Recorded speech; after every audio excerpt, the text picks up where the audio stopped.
If somebody tells me, just ring this bell if you need help, I'm checking whether I'm already in a horror movie.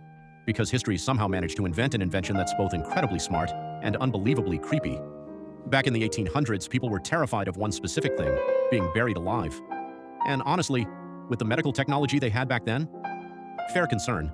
Doctors didn't have modern heart monitors or brain scans. Sometimes a person would appear dead when they actually wasn't.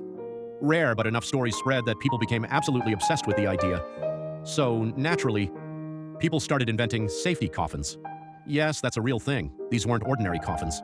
They were designed with ropes, bells, air tubes, and little flags that connected to the surface. The idea was simple. If you woke up underground, you'd pull the rope.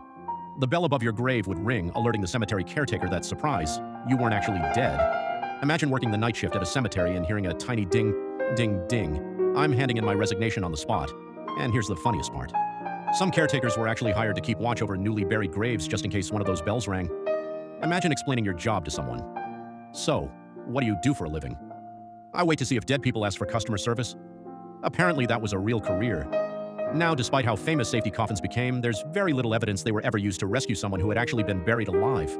Most historians think the fear was much bigger than the actual number of cases, which is somehow comforting, and also not comforting at all.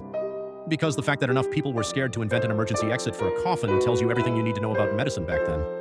Honestly, if your invention needs an instruction manual that starts with, "In the event that you wake up after your own funeral," maybe it's time to invest in better doctors instead.